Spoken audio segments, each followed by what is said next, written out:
Yo, what is up, everyone? Welcome to episode 11. We got into the double digits of the Kick and Bass podcast. Today, we are going to be talking about starting your own label. It's definitely a hot topic these days. And we have Kai and Heider here to talk about that. So, welcome, boys. You guys are two. Yep. You guys are two of the coaches that have their own labels at Kick and Bass. So obviously great fit for this episode. I wanted you guys to tell the audience a little bit about what your labels are called, what kind of music you do, etc. Just a little info on it. Cool. You want to go first or want me to go? Who's going to start? Yeah, you go. Yeah, I go Kai. Yeah, Okay. you go. Okay. Ladies first, yeah. What's up, guys? So I started, my label is called Indera Records. We started about 3.5 years ago now. And originally started the label. It's something I've always wanted to do when I got into music. And my video got a little blurry there. Okay. Yeah, so I originally wanted to start the label. It's always something I wanted to do. I always thought that was a really cool thing to be able to release other artists. So I only had one release out at the time when I started the label. Had no idea what I was doing, but I'm one of those people that just likes to figure it out as I go. So we focus on minimal deep tech, a bit more on the techier of the minimal side. I started it with somebody else who's no longer with the label anymore. They left for a different vision. They do techno music now.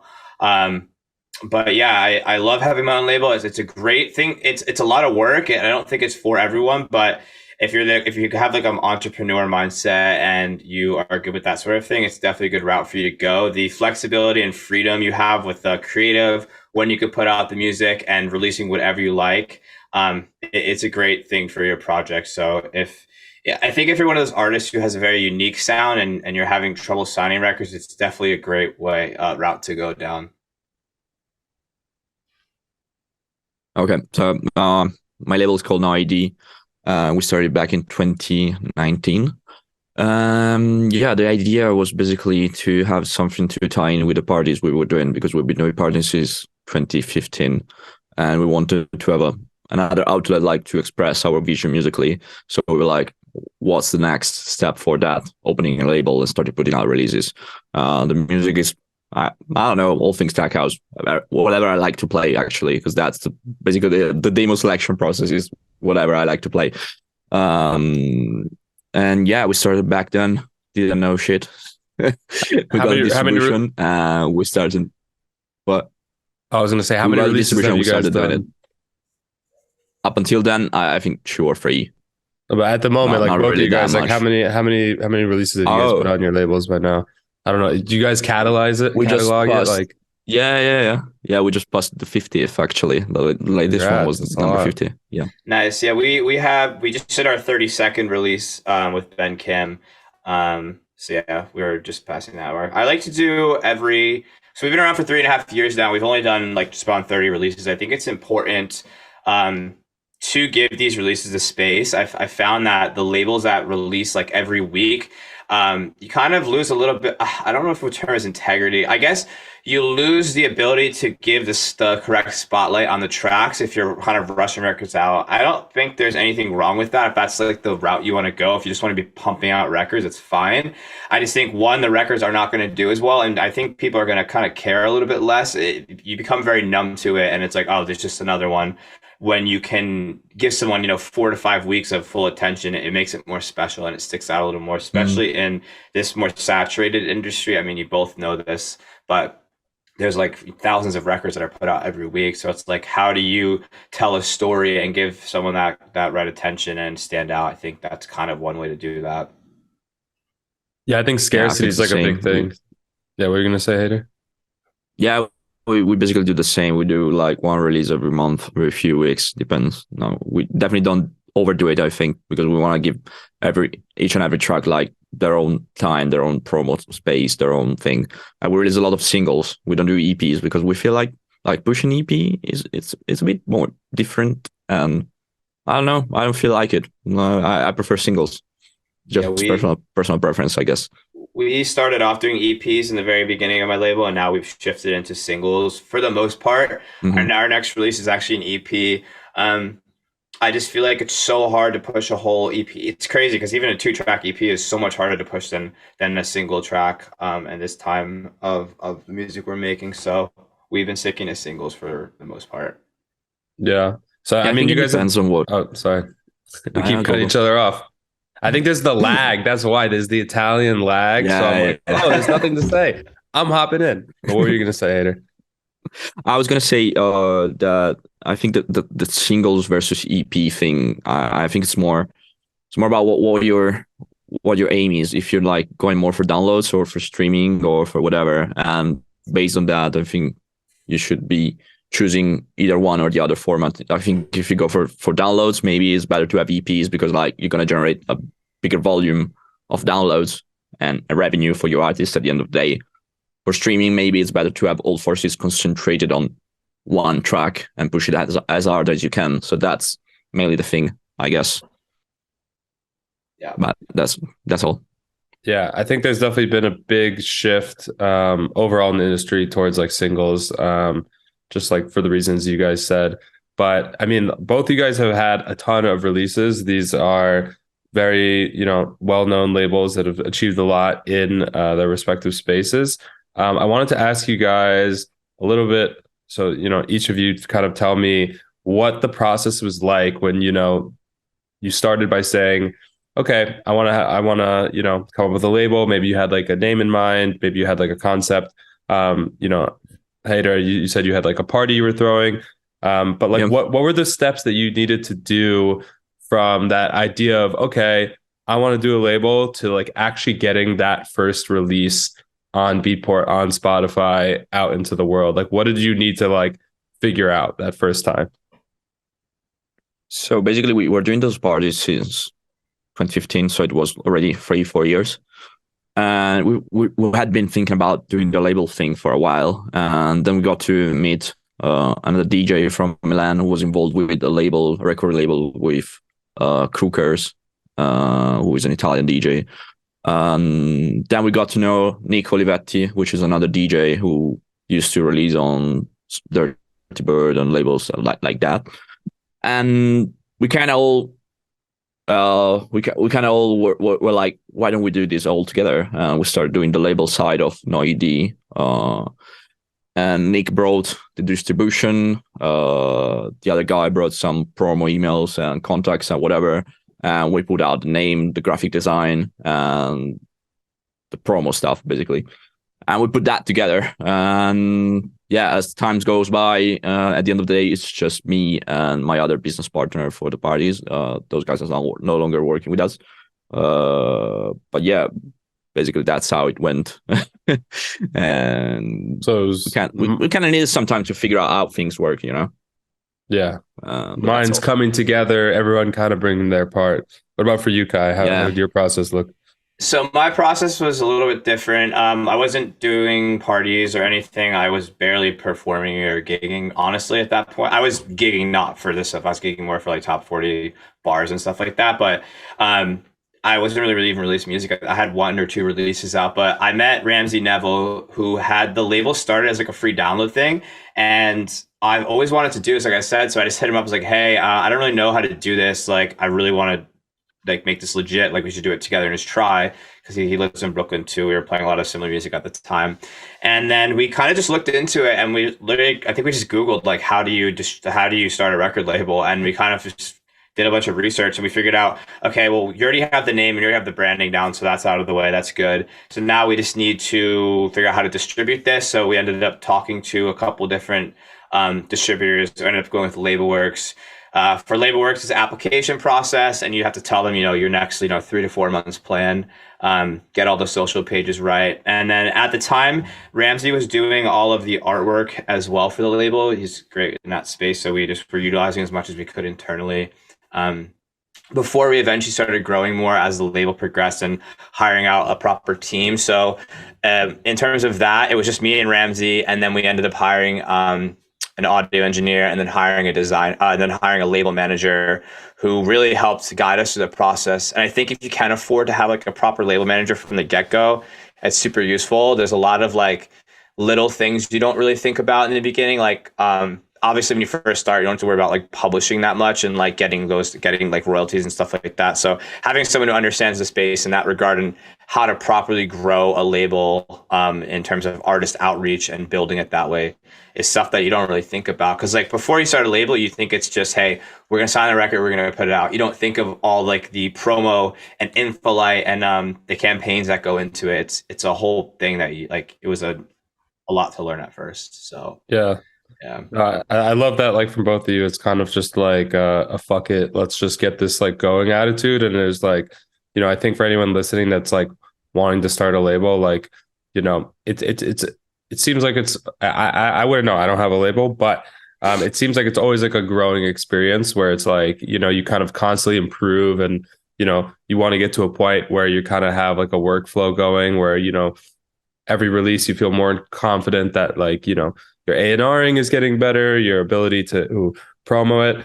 For people that are listening that don't know what distribution is, could like one of you maybe like talk a little bit into like what that actually means? Because I think for us, like it's easier to understand, but for like someone who's never like really heard what that process is like or what even is distribution. Sure. Distribution is basically it's a company that basically distributes your music to all the platforms like Spotify, Beatport, iTunes, or whatever. And they take care of the process of getting your track. You upload the track to their website, basically, and they make sure that your track is on all those platforms on the day of release. Yeah, that's basically distribution. Yeah, and they don't take most of them. I've never dealt with any or talked to them. They don't take money up front. It's all in the back end and the profits you're making. So I would not advise to try to take the time to develop the relationship with the stores to do it yourself. It's a complete waste of time, money, and energy. And they already have those existing relationships where they can also help pitch to be featured on the pages, on the stores and stuff like that. So it's a no-brainer. I think what I've noticed in running a label too is like the more work as like the label owner, the more work I can offload onto other people who are specialists in their respective lanes. It just makes your life so much easier. Then you can just focus on the overall branding of the label and kind of be like the director essentially and just let everyone else do their thing and kind of like oversee it. Obviously it takes time to grow that and you're going to have to probably do a lot of that yourself in the beginning, but a distributor is a no-brainer that you should definitely be working with off the bat. So there's Labelworks, there's Creative Music Group, there's Label Engine. Yeah, Label Engine is great too.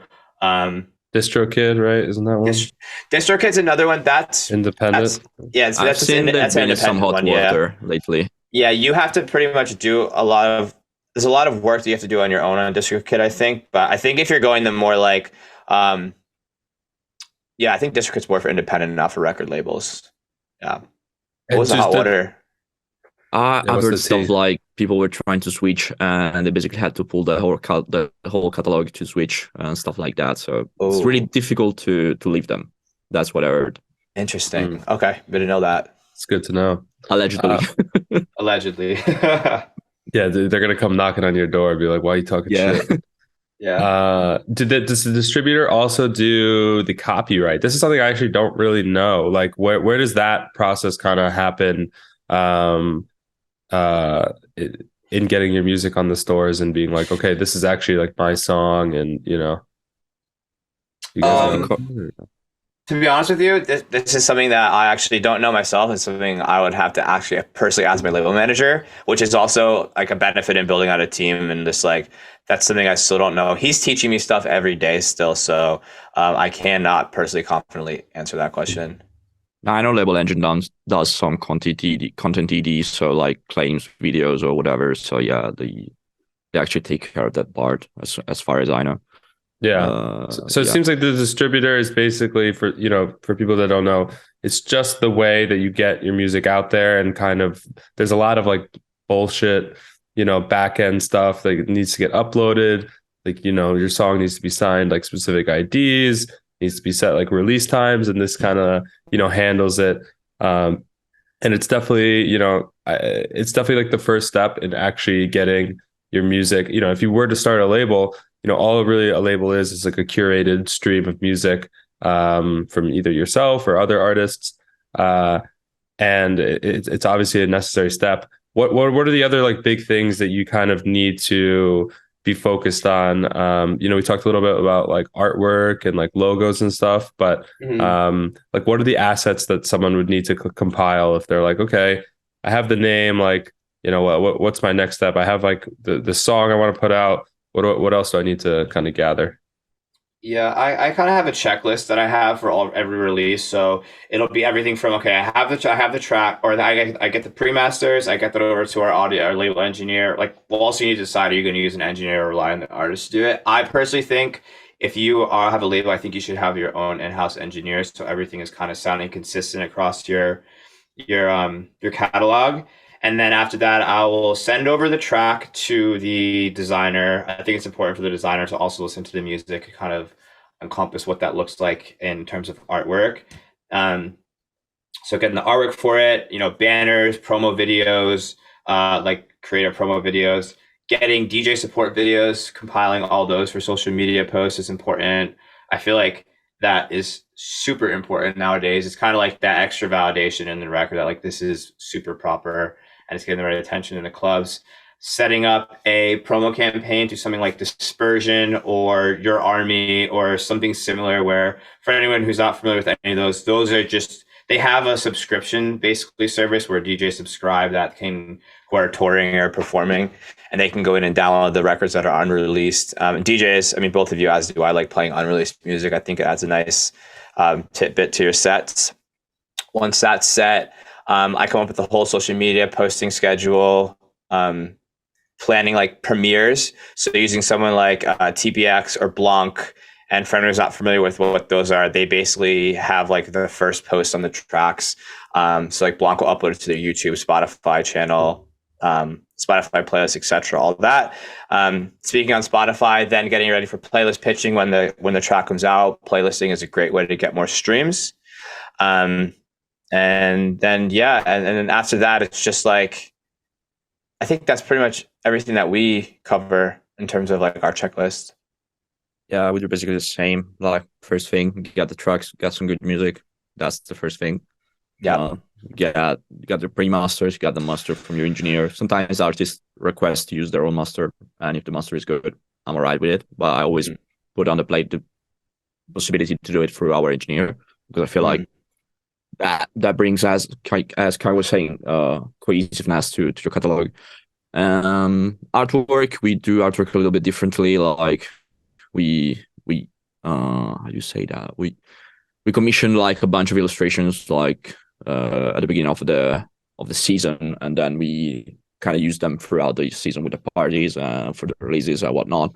We try to pair them up like in some weird like abstract way with the release, but I mean, as long as it is a cool artwork, I guess it's fine. Then you have your DSP pitch, which is the pitching to all the platforms through your distributor for features on banners, on editorial playlist, and whatever. What else do you have? Your campaigns, as Kai was saying, we don't use like a third party service. We just do it by ourselves by InFlight. We got a bunch of subscribers there, and we just send it out. Then playlisting and stuff. That's all basically. Yeah, I think that's all great stuff. We do all the pretty similar processes through most labels, but I think for artwork, I just want to touch on that quickly. I think, and your label does a great job with that too. Just having recognizable artwork where you kind of set this sort of template for your artwork, and then you just change things for every release. So I mean, if you have a label and they put out a track and like there's no consistency in the branding, I think that kind of can throw people off. I think artwork is very, very important nowadays in branding. So I like to like see a track come out and be like, oh, okay, I know that's Defected, or hey, I know that's in Hera, or etc. I think it's super important. I think some labels really overlook that too. So if you can nail that in from the very beginning, I think it'll set you off on the right foot. Yeah, I totally agree. We hired a new like designer this year. He's like taking care of of everything we do. Yeah, I think also artworks, banners, and whatever. And because like until last year, I was doing it all by myself. The artwork and everything. Yeah, I was basically like putting everything together, and that was my job. But I was like, dude, I'm not a designer. That's not what I do. That's not what I'm good at. Let's hire someone that can do it better. I think this year we're really satisfied with the results. So it's really cool. We think that's really important. So I agree with what you're saying. I think like setting aside an appropriate budget for that too.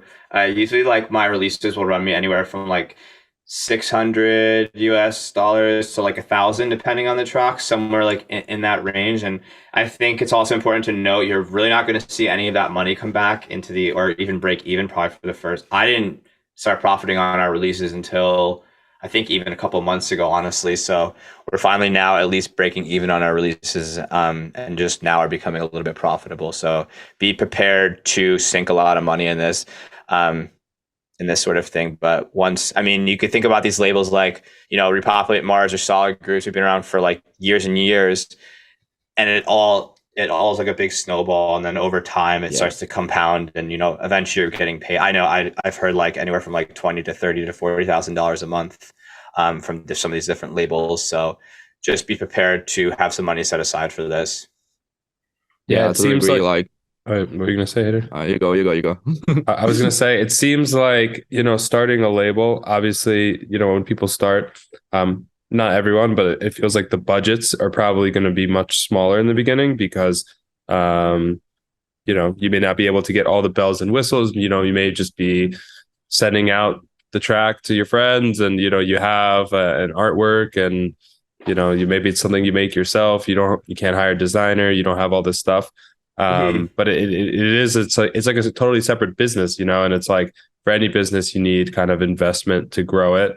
And, most businesses aren't profitable when they start. So you can't expect something like a label to be, but it can be an amazing like source of residual income down the line, for artists that rely like on gigs and royalties to be able to get residual income. That is something after I want to talk about after, which is like how do you guys like structure your deals? Like what is that, if someone wanted to sign another person's track, what would you advise on how much percentage the label takes, how much they keep?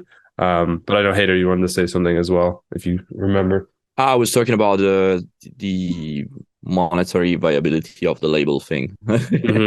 So I think it's all about like building catalog, and as you build the catalog and you get more releases in, then the residual thing you get from each release is going to compound, and then you're going to get actual money from it. I think we're now profitable, I would say, with the label.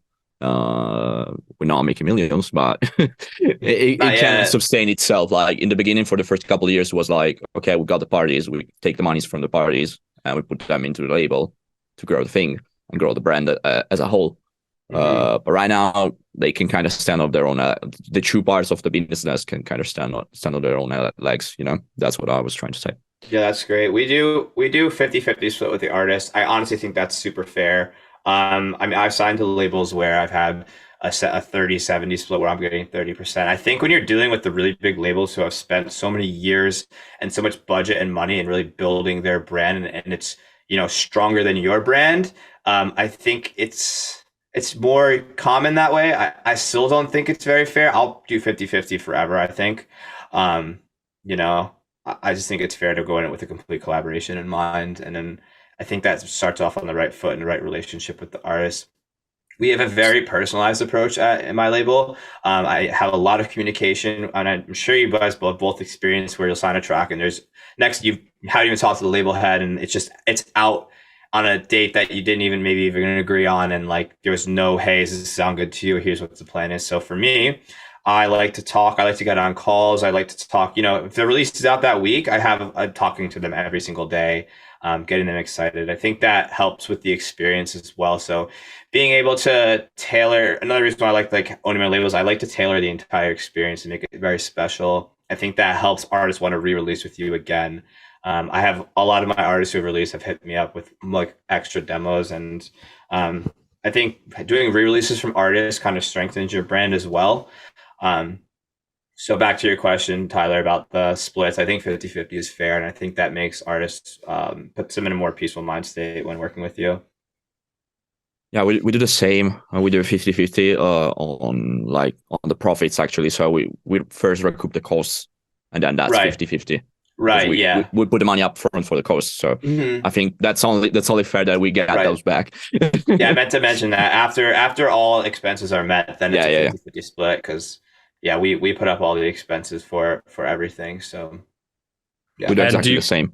did you guys like when you started working? I forgot if you know, for your labels, did you start signing other artists kind of like off the bat? Um, do you guys have like a contract that you use? How do you guys pay out these artists? How often do you pay out these artists? Like, what if someone were to start a label? Like, what would they have to figure out in terms of all that? Yeah, for me, we didn't do a contract until I got an actual label manager. It's kind of just like, yeah, I'll put this out, and if we make any money on it, because when I was doing, I did the first release on the label, like the first proper release on that was distributed, and then I started releasing my friends immediately after that. That's another reason why I started. I like being kind of like a pathway for someone to have future success and recognition and exposure. But yeah, we didn't have a contract until about a year and it's halfway through we having the label up to this point. It's like a year and a half ago. And like I said, we haven't really been profitable on any releases up until like just even a couple releases ago. So I haven't really been able to pay anybody out. But I think typically we do that on a quarterly basis now. I think we have it set up. So and there's something on LabelWorks called Royalty Works where we'll automatically do that for you, which is super helpful.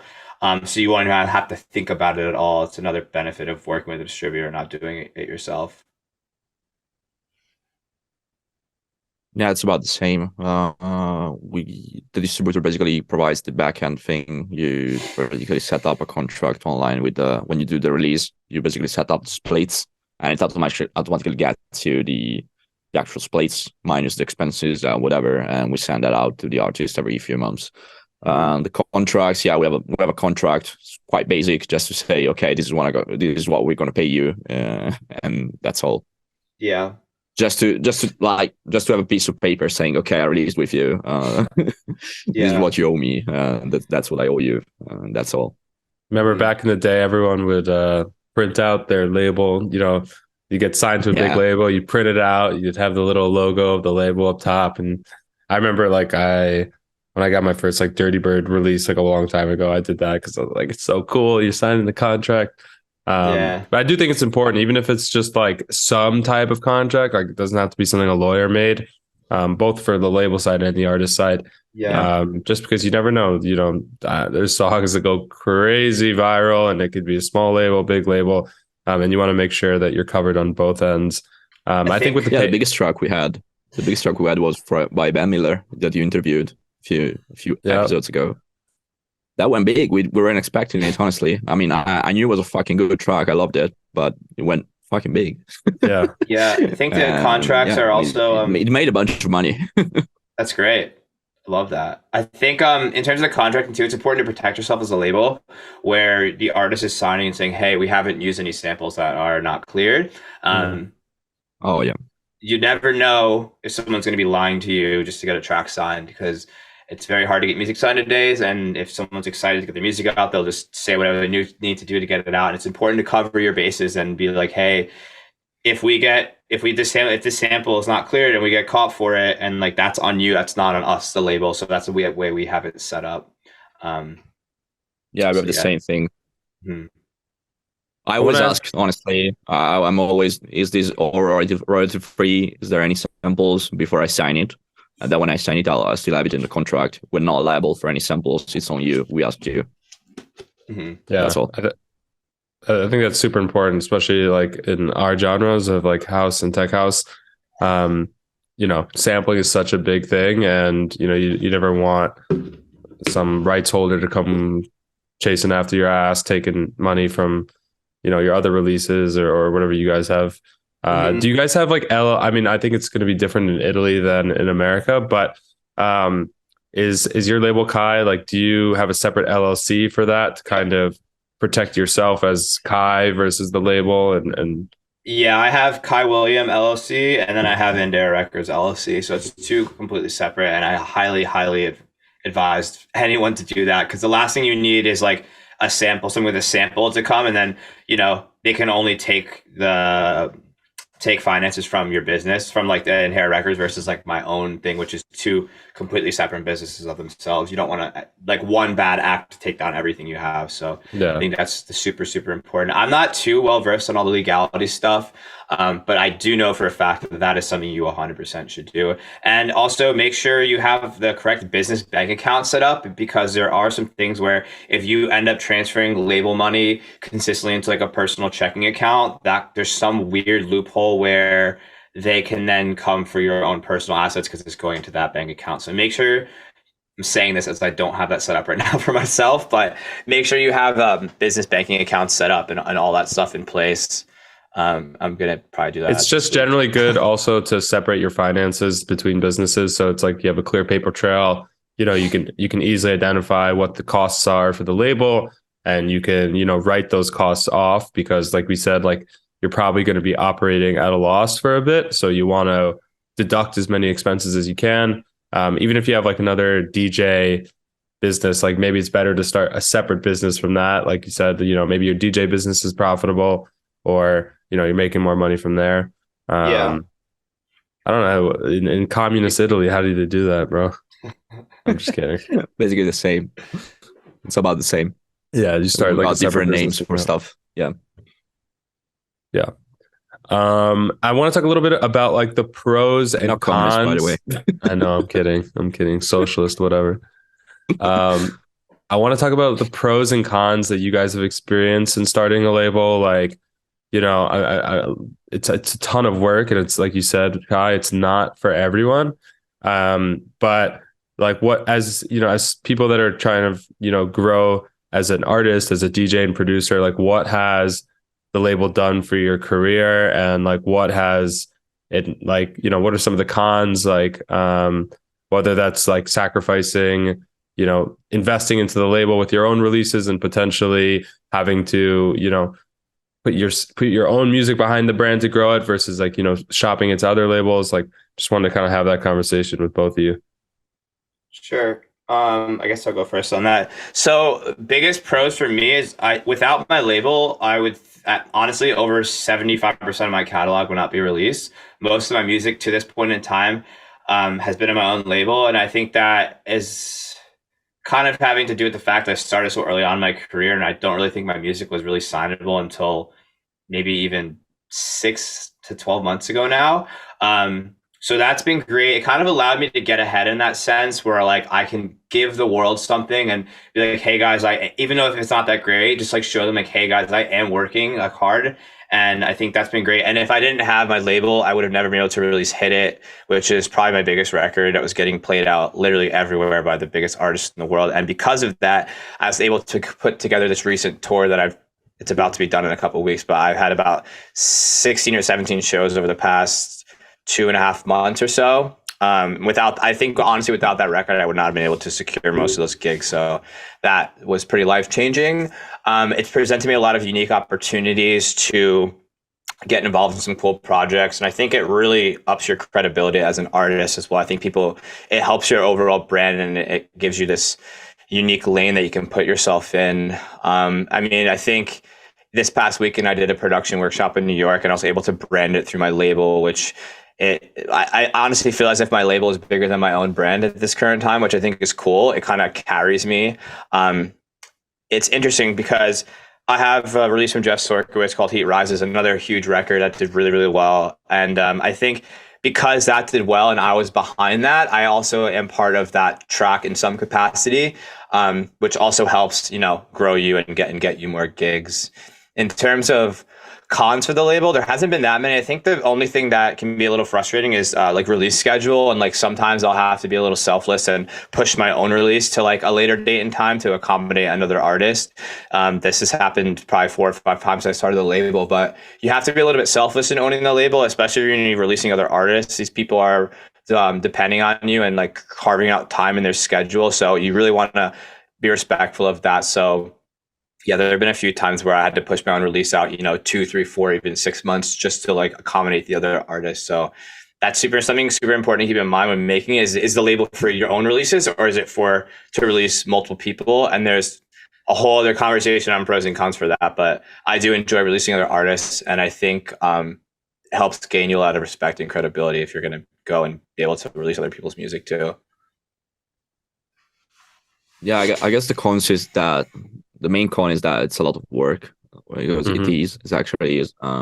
That's the part I don't enjoy. But the good part is the community you can build. I think it's really cool to like get to know new other artists and give them a spotlight and build relationships. I guess that's the coolest part. I think the thing about the thing Kai was saying about the release, the scheduling of a release is I kind of solved that. I opened like a side label with the same distribution, and if I need to push out a track of mine, I just do it there. And that's all. Interesting. But yeah, super easy to do that. I don't know what I was gonna say. It seems like networking. It seems like networking is like a huge thing, which is like obviously comes with a label, because eventually you become like the artist that people want to know, because they want to release on your label, and it gives you some more like leverage, I think, in the space, versus just being a DJ that kind of like needs to get things accepted by other people and is always like asking for more. It's like you kind of become a player in the space. I think another like really cool thing is like it seems like labels also open the opportunity to do like events down the line, because oftentimes, especially in this space, like labels and events go hand in hand, whether that's like a party, whether that's like a showcase. And that can be really strong for your brand, because like I said, you can get other artists like want to play your party, and then, you become, almost like a promoter in that sense. And also like a revenue stream, like, events is probably the best way that in house and techno you make money. And so to be able to throw your own parties eventually, if that is what you want to do, is a huge win. What about, I want to talk a little bit about timing, because this is something I have kind of thought about as well, is like, when is the best time for someone, and there maybe isn't like one answer to this, but like, when is the best time for someone to start a label? Because, it's something I've thought about for a really long time, and I'm going to be doing my own label this year, but I've been making music for like 10 years now. And like, the Westend project for like 7 years. So it's like, it took me a really long time to kind of want to start the label. And like, this was the first year I was like, okay, I feel like I really have like the resources to do it, the financial stability to do it, the kind of like understanding. But like, what do you guys advise? Like, do you guys regret starting your label when you did? Do you not? If someone were to like, who just never really released anything before, like wanted to start a label, would you say, wait and make music and sign other people's labels the first? Like, just want to hear what you guys think about this. I think I didn't start it at the right moment. It was basically, I think it was too early, but eventually it worked out, so it's fine. I just guess if you want to start it, just start it. I can say that if you're already like an established name, that's gonna make things faster and easier for you, because you're gonna be like already someone who's known. I guess you just posted a story that you were thinking about starting a label, and you already received like I don't know how many demos. You said, which and getting demos maybe at the beginning is difficult. So that's one thing that you just get out of the door already. Yeah, I mean, if you want to start it, just start it if you feel like it. There is no right time, honestly. Yeah, you'll eventually learn, and if you work and put in the work, put in the time, put in the actual effort you need, then you're gonna get results. Yeah, I don't really think there's any right time. I don't regret starting mine as early as I did at all. Like I'm super happy I did it. I think it made me a much better artist, because it made me be more conscious while producing, and kind of wanting to stick and stay aligned with my own brand in terms of like discovering a sound. So I think it's super beneficial there. I think like he was just saying, like I was just saying, like you put up a story and you have so many demos in already. I'm sure potentially even more than what I'm getting, and I'm talking about on like a monthly basis just from posting that. It's a huge benefit to be already established as well. But I think, yeah, just do it. I think in all things in life, not just music, there's really no right time for anything, as long as you're willing to put in the work and try, like really be ready to work super hard. The thing is, you're only going to get in what you put out of it. That's like anything. So yeah, if you're ready to start it, go for it. People might look at you like you're crazy. Like I'm sure people looking at me when I was like, oh, who is this kid just starting a label and releasing all this music? Like he has no idea what he's doing. But it doesn't matter, because now my label, we're pretty competitive in the space that we work in now. And if I would have just waited to start it now, like I said, I wouldn't be touring right now. I wouldn't have all these like hit releases and stuff like that. So yeah, I think that's a really great perspective on it, because like you said, like you can't really, it's kind of like the philosophical, like you can't go back in time and like not do it. And like I think both of you guys, like your careers like kind of go hand in hand with your label as well. Like they both grow together. And so it's hard to be like, oh, well, I would have been at this point anyway, and then I would have like started the label, because like, you can never really isolate variables like that. One label I remember, this was like maybe 2015 or something like that, 2016, was like Hood Politics, which is like a label in like the tech house space. Like I remember when this Nutty and DJ Susan like started it, and like before it didn't exist, and they kind of had like their first release, and like, to see it kind of like evolve and like to have like the growth of it. I think it's like super interesting, because it's like your fan, you develop fans of the labels. And I think especially that's such a cool thing with house music, is that like in other genres, like, and maybe I'm being naive a little bit, but like labels don't play such big part in the community. And so, like fans of artists, like they're familiar with all these kind of independent labels, and that's something that when you start it and you really grow it from like the ground up, versus like coming in as like a really big artist and kind of, it's like this person's label. It's something that fans can connect to. So I think that is like one of the big pros of kind of just starting it whenever you want, and learning from it. And I think also, I think both of you guys could attest to this, that like, you're going to change things down a ton down the way. Like the way the artwork looks in the beginning, like, that may change. The logo may change. The style of music you sign may change. It's like, it's a big learning experience. So it's like, you don't have to get everything right from the start, and you probably won't get everything right from the start, but like anything in life, it's like, just go for it, and be willing to adapt and work hard. Yeah, and I also think it's very easy to hide things in the past in this, and like our current state of like, I think you can always go back. You can always remove releases. I'd never done that. I think it's cool to tell Serb. You can always remove releases. You can always delete stuff off your social media.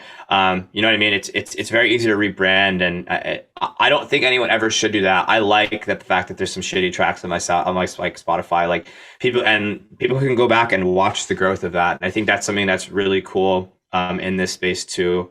And that was a really good point you made about how labels and others, like I'm not that familiar with other genres of music and their spaces, but I do think that in our space specifically, people are much more attached to like a label brand than in other genres.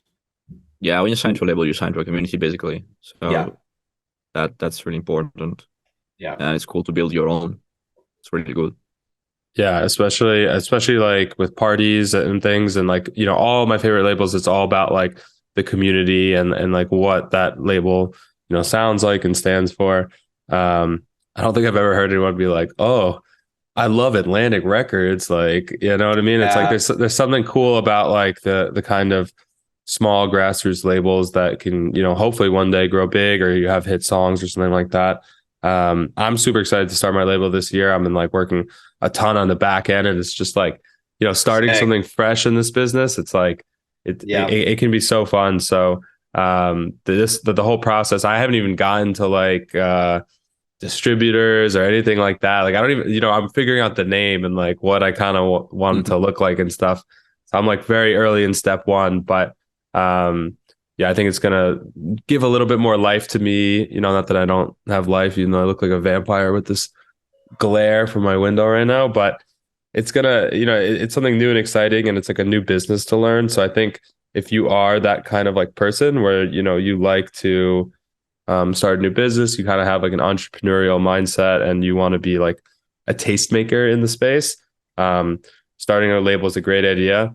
I think at Kick and Bass would be awesome if we had like a label tutorial thing where it's like you kind of break down all the different things, where it's like, here are the 10 distributors you can get, and here are all the assets you need to establish. So that's something we're definitely thinking about in Kick and Bass, and empowering people to kind of, start their own label. But I want to say thank you to you guys. It was an amazing conversation. And if you guys aren't subscribed to the Kick and Base podcast, please subscribe on whatever platform you use to listen to your podcasts. And this is Kai and Heider. Thank you guys so much.